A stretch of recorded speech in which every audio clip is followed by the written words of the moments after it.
गुरुदेव, अगर कोई सांसारिक मनोकामना की प्राप्ति के लिए कड़ी मेहनत के साथ पूरे दिल से भजन भी करते हैं, परंतु अगर हमें वो वस्तु प्राप्त नहीं होती, तो उसे अपना प्रारब्ध समझकर स्वीकार करें या फिर से उसे पाने का प्रयास करें?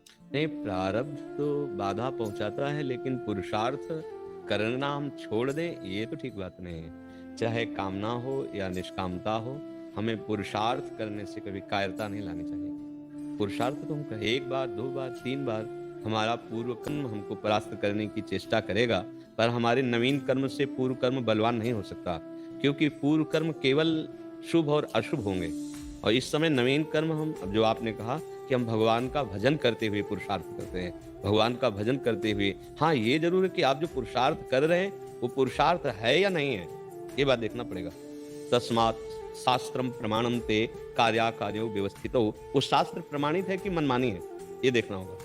अगर शास्त्र प्रमाणित है और आप नाम जप कर रहे हैं, तो अवश्य अवश्य वो कर्तव्य कर्म फल दे के ही रहेगा। जब असत कर्म फल दे के रहता है, तो सत्कर्म क्यों नहीं देगा? अगर हमारा पूर्व प्रारब्ध आकर के हमारे उस फल को अभी रोक दिया है, तो रोक दिया, नष्ट नहीं कर दिया है, आगे चल करके हमें मिलेगा। जैसे हमने पाप कर्म किए, तो शुभ कर्म आकर उसके फल को तत्काल के लिए रोक दिया है, लेकिन ऐसा नहीं, जहां शुभ कर्म खत्म हुआ तहां अशुभ कर्म नष्ट कर देगा। जैसे देखा जाता है कि बहुत पाप कर्म कर रहे हैं लेकिन बाहरी सुखी दिखाई दे रहे हैं, तो अभी शुभ कर्म उनके पाप कर्म कर्म को रोक दिया, जो उनका फल है उसको अभी नहीं मिलेगा, क्योंकि शुभ कर्म बहुत प्रभावित कर रहा है, तो उससे सब सुख सामग्री अनुकूलता मिलती जा रही है। लेकिन जहां ये खत्म हुआ शुभ कर्म, और अभी वर्तमान का पाप और पूर्व का पाप, ये उसको नष्ट कर देगा। ऐसे ही हम पुरुषार्थ धर्म युक्त भगवत स्मरण करते हुए कर रहे हैं, लेकिन वो बाधा पहुंचा सकता है। पूर्व का हमारा प्रबल पाप बाधा पहुंचा सकता है, लेकिन जब तक वो पाप कर्म हमारा भोग क्षय नहीं होगा, तब तक हम बैठे नहीं रहेंगे। हम पुरुषार्थ के द्वारा उसको दबा करके नवीन प्रारब्ध की रचना करेंगे। नहीं तो हमें और पशु में अंतर क्या रहा? केवल प्रारब्ध कर्म ही हमको परास्त करता रहे, तो फिर इस मनुष्य देह की दिव्यता क्या रही? मनुष्य देह की दिव्यता यही है, पूर्व प्रारब्ध को दबाकर नवीन प्रारब्ध की रचना करके हम भगवत प्राप्ति कर सकते हैं। और कामनाओं की तो पूर्ति बहुत छोटी मोटी बात है। हम अपने पुरुषार्थ से भगवत चिंतन करके, निरंतर भगवत चिंतन का अभ्यास करके भगवान को प्राप्त कर सकते हैं। तो फिर माया जनित कामनाएं, यहाँ जितनी भी कामनाएं हैं वो तो माया जनित है, अवश्य पूर्ण होती हैं, पर हमें पुरुषार्थ में कायरता नहीं लानी कि एक बार हमें फल नहीं मिला तो दूसरी बार के लिए हम निरुत्साहित हो जाए। नहीं, हमें हर बार प्रयास करना है, क्योंकि पूर्व जन्म के कर्म से ये देह बना है, उसमें शुभ और अशुभ मिश्रित हैं। दोनों अपना प्रभाव दिखाएंगे। जैसे दिन रात अपना प्रभाव दिखाते हैं, ऐसे दुख सुख अपना, ऐसे लाभ हानि, जय पराजय। अगर हमें क्षमता नहीं आई है, समदर्शन नहीं आया है सहने का, तो हम इतना तो इंतजार कर लें कि हमारा ये सत पुरुषार्थ व्यर्थ जाने वाला नहीं है। ये अभी नहीं मिला तो हमें आगे अवश्य प्राप्त हो जाएगा। जैसे महाराज धर्म से चलने वाले युधिष्ठिर जी, अब ऐसा समय आया कि 12 वर्ष का वनवास, 1 वर्ष का अज्ञातवास, लेकिन उस समय भी उनको ब्रह्म ऋषियों का सानिध्य मिला और उस दुख को उन्होंने सहा। परिणामता हस्तिनापुर के चक्रवर्ती सम्राट पर महाराज युधिष्ठिर विराजमान हुए और पापाचार्य दुर्योधन का सर्वनाश हुआ। तो हम पुरुषार्थ करना ना छोड़ दें, परिस्थितियां ऐसी आ सकती हैं। देखो, आजकल जैसे बताया जाता है कि हम आपकी परिस्थिति को सुधार देंगे। मेरी जो शास्त्र स्वाध्याय, संत समागम और भगवत कृपा से बुद्धि कहती है कि आपका यदि पुण्य कर्म उस समय लागू हो गया, तो बात उन करें या न करें, वो लाभ प्राप्त हो जाएगा। यदि आपका पुण्य कर्म नहीं लागू हुआ, तो वशिष्ठ भगवान से बढ़कर के कोई ऋषि, तपस्वी, महात्मा, सामर्थ्यशाली, ज्ञानी, अद्वितीय महात्मा है वशिष्ठ जी। खूब शोध कर पत्रिका, सियाजू और रामजू का ब्याह हुआ था। उधर परम ज्ञानी सदानंद जी, इधर भगवान वशिष्ठ जी। लगता है दशरथ जी का मरण, सिया राम जी का वनवास, सिया जी का हरण, भारी युद्ध, 14 वर्ष की विपत्ति पूरी अयोध्या को। बात समझ लो, कर्मों का भगवान लीला करके, भगवान के ऊपर कोई कर्म लागू नहीं हो सकता, लेकिन लीला करके दिखा रहे हैं। आजकल हम कई वादा करते हैं कि हम तुम्हें सुखी कर देंगे, तुम्हारे कर्मों का नाश कर देंगे, तो भगवान वशिष्ठ से बढ़कर कोई नहीं है। ये बात इसलिए हम रखते हैं कि आप लोग भूल में ना पड़े। तुम्हारा कर्म, तुम्हारा पुरुषार्थ, तुम्हारा भजन ही नहीं, तो भगवान श्री कृष्ण अर्जुन जी के सामने खड़े और कह रहे हैं आप अपने द्वारा उद्धार कीजिए, आप अपने द्वारा आप उद्धार कीजिए। मैं उपदेश करता हूं, चलो तुम फिर मुझे प्राप्त करोगे। सामने खड़े हैं, अब विचार करके जरा देखो, अब भगवान से मिलने की क्या देरी, भगवान खड़े हैं। लेकिन भगवान ऐसा नहीं कह रहे। भगवान कह रहे जब तक मेरे में मन नहीं लगाओगे, मेरे में बुद्धि नहीं लगाओगे, मेरी उपासना नहीं करोगे, मेरी आज्ञा का पालन नहीं करोगे, अपने कर्तव्य का पालन नहीं, तो मैं समीप हूं लेकिन मेरे को प्राप्त नहीं हो पाओगे, तभी मेरे को प्राप्त होगे। तो हमें लगता है कि भूल भुलावे में ना फंस के कि हमारे कोई कार्य बना सकता है, ये बिल्कुल भ्रम है। एकमात्र तुम्हारा सत्कर्म ही तुम्हारी रक्षा करेगा। देखो, समस्त ब्रह्म ऋषियों में सर्वश्रेष्ठ परमहंस श्री सुखदेव जी, परीक्षित जी को तक्षक सर्प काटने का श्रृंगी ऋषि ने शाप दिया, मिटा देते। अवधूत शिरोमणि हैं, परमहंस हैं, इतने महान पुरुष है, नई सृष्टि रचना कर सकते हैं, पर भगवान के विधान को नहीं मिटाना। 7 दिन भागवत सुनाकर उद्धार किया, और बड़े बड़े वहां ब्रह्म ऋषि बैठे हुए थे।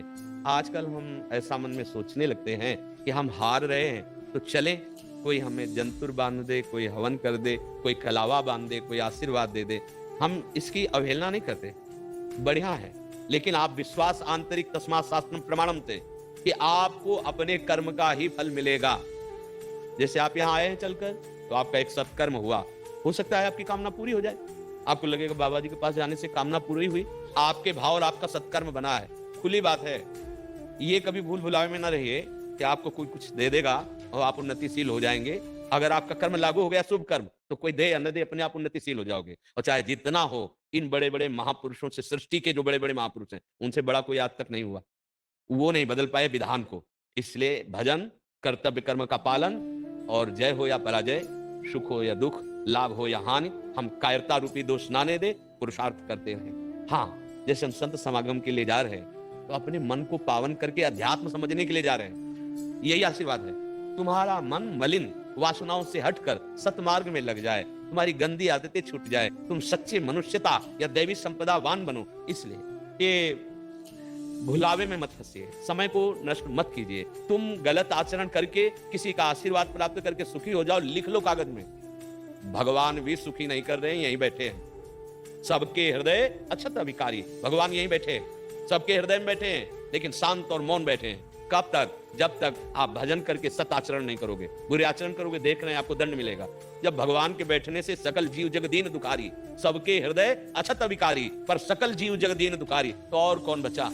इसलिए अपना कर्म, अपना आचरण अगर आप ठीक कर लिए और आपका नाम जब चल रहा है, आप शास्त्र सम्मत अनुष्ठान कर रहे हैं, तो हार नहीं हो सकती। एक बार सही, 2 बार सही, लेकिन हम विजय को प्राप्त होंगे, परास्त होना नहीं चाहिए, पक्का। जो हार गया, निराशा धारण कर ली, फिर मानव जीवन की सफलता वो नहीं प्राप्त कर सकता। हारना नहीं है।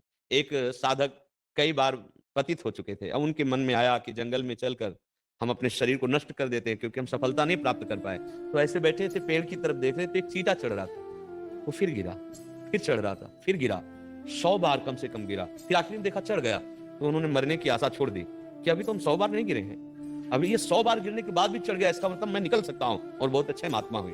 तो हो सकता है हमारा कोई कर्म हमको परास्त कर रहा हो, लेकिन हमें परास्त नहीं होना, हमें नवीन पुरुषार्थ करना। हम भगवान के अंश हैं, हम भगवत भजन बल से, क्योंकि अभी तक भजन नहीं हुआ, शुभ अशुभ कर्म होते रहे। अब मुझे इस जन्म में ज्ञान हुआ कि त्रिगुणातीत, मायातीत करने वाला भगवान का नाम है। अब जो राधा राधा, कृष्ण कृष्ण या राम कृष्ण हरि जो नाम जप कर रहे हैं, ये कर्म साधारण नहीं है, ये त्रिगुणातीत है, चिदानंद है। ये तुम्हारे हर प्रारब्ध को नष्ट करने के सामर्थ्य रखता है, पर श्रद्धा पूर्वक दीर्घ काल तक निरंतर जपने पर फिर वो सामर्थ्य आती है। इसलिए निराशा नहीं, हमें निराश नहीं होना, हमें उदास नहीं होना, और हमें पुरुषार्थ नहीं छोड़ना। पर ये ध्यान देना है कि जिसे हम पुरुषार्थ मान रहे हैं वो शास्त्र सम्मत है कि नहीं है, वो हमारा कर्तव्य है कि नहीं है। कहीं हम विपरीत दिशा में अपनी सामर्थ्य तो नहीं खो रहे हैं। अनुकूल, श्री कृष्ण अनुकूल लेन, प्रभु के अनुकूल शास्त्र सम्मत अनुष्ठान निश्चित फल देके रहता है। किसका प्रश्न था जी? वो निश्चित फल देके रहता है। जब साधारण अशुभ कर्म फल दिए बिना नष्ट नहीं हो रहे, तो सत्कर्म कैसे नष्ट हो सकता है? इसलिए धैर्यवान बनकर के हम बार बार अनुष्ठान करें, तो हम विजयी होंगे, नवीन प्रारब्ध रच जाएगा निश्चित। ये कोई प्रारब्ध बहुत बड़ा देवता नहीं, हमारे कर्म ही है पूर्व के, जो शुभ अशुभ कर्म है। इस समय हम भजन के बल से दोनों को नष्ट कर सकते हैं, शुभ और अशुभ दोनों को, तभी तो भगवत प्राप्ति होती है। शुभ अशुभ दुर्ग विध्वंस बल तब जयति जयति जग उच्चले। हम अपनी शक्ति को खो दिए हैं, हम अपनी शक्ति की जो वृत्तियां हैं उनको भोगों में लगा करके भूल गए। नहीं तो जागृत हो जाए, सच्ची कह रहे, वही भगवान बैठा हुआ है, तुम भगवान के अंश हो, तुम में अपार सामर्थ्य है, तुम साक्षात भगवान बन सकते हो। और कर्म बिगड़ जाए तो नाली का कीड़ा बन सकते हो। हम ही लोग तो बने हुए हैं, कोई और थोड़ी है। हाँ, ये शरीर की पोशाक बदलती रहती है, जीव वही रहता है। इसलिए इस जन्म में करो कामना, नाना प्रकार की कामना है, पर हमें लगता है एक कामना और कर लो कि इस जन्म में मुझे भगवत प्राप्ति करनी, मुझे बुरे आचरण नहीं करने, मर चाहे जाऊं गलत आचरण नहीं करूंगा। भाई ये नियम ले लो तो सब उन्नति हो जाएगी। कई बार कहा है, जैसे समुद्र में अनचाहे ये नदियां अपने आप भागकर समा जाती हैं, ऐसे ही जो भजन करने वाला, सत्य मार्ग में चलने वाला है, अनचाहे ढंग से ये माया भगवती अपने आप सब सुख पहुंचाने लगने की। जैसे जो बड़े बड़े भगवत चिंतन परायण जन है, जिनकी आसक्ति नहीं है माया में, सब सुख सुविधाएं उनके चरणों में लुटती रहती है। धर्मशील सत्कर्म करने वाला कभी अभाव को प्राप्त नहीं होता, और पाप आचरण करने वाला, नीच स्वभाव वाला कुछ भी कर ले, कभी उसे शांति नहीं मिलेगी, कभी तृप्ति नहीं मिलेगी, कभी वास्तविक सुख की तरफ वो कदम नहीं रख सकता। इसलिए हमें निराश नहीं होना, हमें उत्साह संपन्न होकर नए नवीन नवीन कर्मों का अनुष्ठान भगवत प्रसन्नता के लिए, तो हमारा मंगल हो जाएगा। यही भगवत प्राप्ति का कर्म हेतु हो जाएगा, जो हम भगवत अर्पित करके करें, और निश्चित फल मिलेगा, परमानंद में फल मिलेगा। मानव जीवन व्यर्थ नहीं जाना चाहिए। जी।